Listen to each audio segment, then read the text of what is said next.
네, 국내 이슈 체크인 메리츠증권 양태준 대리와 얘기를 나눠보도록 하겠습니다. 안녕하십니까? 안녕하세요. 네, 반갑습니다. 자, 양태준 대리와 함께 나눌 내용들 어떤 내용들인지 먼저 확인을 해보도록 하죠. 자, 중간 배당 시즌 배당주 매매 포인트에 대해서 좀 얘기를 나눠보도록 하겠습니다. 네. 자, 어떻게 보면 이제 직장인들에게 뭐 제3의 월급 하면 이제 연말 정산이 있듯이, 이 주식 투자자들에게는 또, 제3의 어떤, 차익이라면 바로 이 중간 배당이라는 게 있습니다. 시즌이 이제 돌입했습니다. 이런 부분에 대해서 좀, 이번 시간 얘기를 좀 나눠보도록 하죠. 네, 우선 이제 6월 26일까지 이제 매매를 하시게 되시면 이제 중간 배당이라는 부분들이 충분히 이제 시장에 매력이 되고 있는데 네. 아무래도 정부 정책이 지금 주주 환원 정책이 있다 보니까는 이제 배당에 대한 부분들이 상당히 좀 기대가 되고 있습니다. 그렇기 때문에 뭐 기업 소득 뭐 환류 세제라든지 뭐 배당 소득 증대 세제라든지 이런 부분들 때문에라도 기업들이 아마 이제 배당에 대한 부분들을 아마 좀 늘릴 것이다 라는 시장의 기대감도 있고요. 네. 그렇기 때문에 이제 그런 부분들을 노리고 이제 어떻게 보면은 이제 좀 투자 포인트를 잡아서 어느 정도 좀 그 지금 시장에서 이제 좀 그 어느 정도는 이제 좀 수익을 좀 보시려는 투자자분들도 상당히 좀 계시고 좀 있는 상황입니다. 네, 일단은 여름 배당 시즌이 사실상 이때 많이 주목을 하시기도 하고요. 네. 게다가 좀 맞물리면서 6월에 시장이 많이 안 좋았었잖아요. 맞아요. 제가 말씀드렸던 뭐 메르스 사태도 있고 또 여기 더불어서 기준금리를 또 한 번 인하하면서 초저금리 시대니까 아무래도 이 배당주를 다시 볼 수밖에 없는 그런 상황인 것 같습니다. 일단 그러면 우선주와 어떤 보통주, 그러니까 우선주가 아무래도 배당 시즌에 있어서 굉장히 좀 가장 수혜주로서 떠오르기도 합니다. 이 차이를 잘 모르시는 분들도 많이 계시거든요. 어떻게 좀 봐야 될까요, 먼저? 그러니까 쉽게 생각하시면 우선주는 의결권이 없고요. 보통주는 이제 의결권이 있다라고 보시면 되시고요. 아무래도 우선주 같은 경우는 이제 보통주보다 높은 배당률을 좀 이제 지급을 하고 있고, 하지만 이제 적은 유통수가 있기 때문에 네. 지금 시장에 거래되는 모습을 보시면은 거의 뭐 상한가, 그러니까 거의 30%까지 올라간 종목들의 한 80%는 뭐 우선주. 그러니까 보통 예를 들어 뭐 삼성전자 뒤에 우라고 붙어 있는 이런 우선주 같은 부분. 그러니까 네. 삼성전자 우선주 같은 경우는 대형주이기 때문에 뭐 상한가는 가지 않지만은 네. 실질적으로 유통 주식수가 적기 때문에 상한가도 상당히 좀 잘 가고 있는 상황이고요.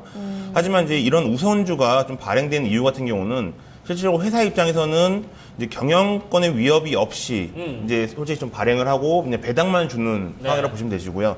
특히 이제 최대 주주 같은 경우 봤을 때 지분을 늘릴 여력은 없는데 어느 정도 이제 기업의 자금이 필요할 때 이럴 때 이제 좀 우선주를 많이 발행을 하거든요. 그렇기 때문에 이제 자기가 가진 최대 주주가 가진 지분은 줄어들지 네. 않은 상황에서 이제 자금은 이제 또 받을 수 있기 때문에 기업 입장에서는 상당히 좀 매력적인 또 이제 발행이라고 좀 볼 수 있죠. 네. 자, 그러면 이제 이런 배당 시즌에는 그럼 우선주 사야지 다들 이렇게 생각을 하실 텐데, 근데 우선주도 또 그만큼의 어떤 리스크가 있지 않습니까? 네. 아무래도 우선주 같은 경우는 이제 정말 대형주, 뭐 현대차라든지 뭐 삼성전자 이런 대형주를 제외하고는 거의 유통 주식수가 거의 없습니다. 그렇기 때문에 하루에 한 몇천 주 정도, 그러니까 본인 개인 자금이 어느 정도 있다면은 본인 그 개인 뭐 몇몇 분이서도 충분히 그 상한가를 만들 수 있고 네. 올라가는 건 상관이 없지만 나중에 그 기업의 펀더멘탈 상관없이 이제 어느 정도 올라간 상태에서 매도를 하고 싶다 했을 때는 자기가 팔 수 없는 상태까지 갈 수 있기 때문에 상당히 좀 리스크가 큰 편이죠. 시장의 어떤 수요가 뒷받침이 안 되면은 이런 부분에서 현금화가 또 안 된다는 이런 리스크도 또 가지고 있네요. 네, 우선주 같은 경우에 방금 전에 설명을 해주셨었지만 어떤 배당주로서의 매력을 또 갖고 있고 또 최대주주 입장에서 봤을 때는 지분 늘리지 않고 또 기업 자금이 필요할 때 얼마든지 좀 우선주를 이용할 수가 있다 이런 얘기를 해주셨는데 그렇다면 이 리스크까지도 설명을 해주셨는데 그 보통주 가운데서도 이 배당을 늘리고 있는 중간 이 배당 시즌에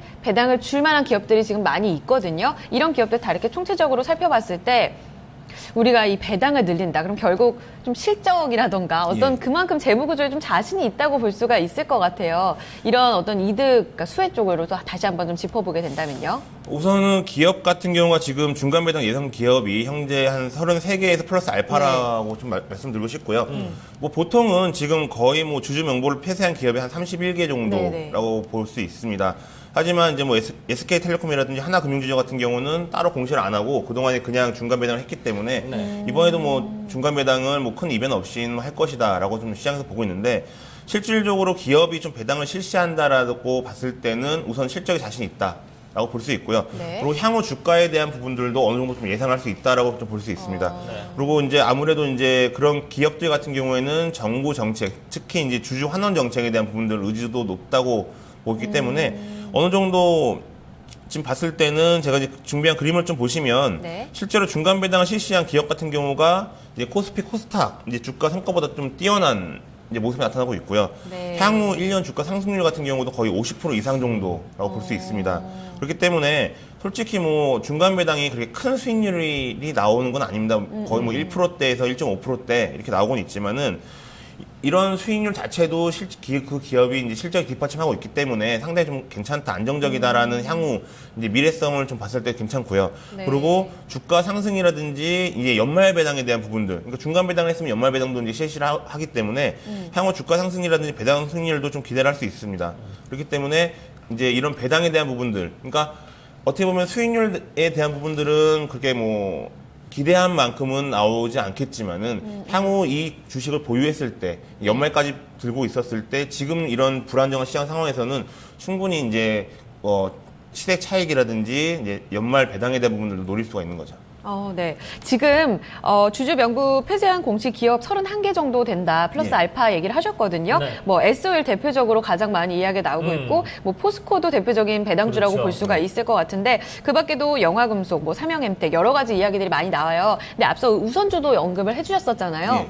그럼 우선주와 대표적인 어떤 배당주에 있어서 어떤 차이를 갖고 우리가 전략적으로 봐야 되는지도 좀 궁금한데요.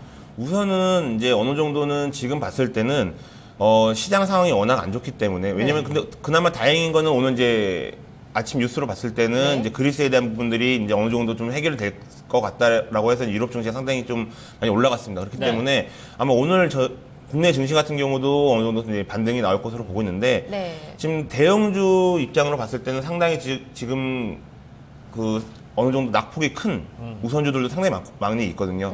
그렇기 때문에 지금 우선주를 다가가실 때에는 어느 정도 그 배당에 대한 그 수익률도 있지만은 낙폭에 네. 대한 차익 실현까지도 같이 볼 수 있는 뭐 그런 전략을 좀 짜시면 어느 정도 좀 괜찮은 수익률이 나오지 않을까 이렇게 보고 있습니다. 네. 네. 자, 배당을 하는 기업은 이제 그만큼 실적에 자신이 있다는 부분이고 그런 부분에서 어느 정도 좀 배당이 이루어진다면은 또 실적이 나쁘지 않다는 얘기이기 때문에 향후에 어떤 시세 차익도 좀 같이 노릴 네. 수 있는 그런 이중적인 부분. 다만 이제 거기에 또 어떤 이제 유동성에 대한 리스크는 갖고 있다. 이런 부분까지는 함께 좀 체크를 해봐야 될 것 같고요. 자, 그러면 이제 배당주 접근하려면은 어느 시점이 가장 좋을 거예요?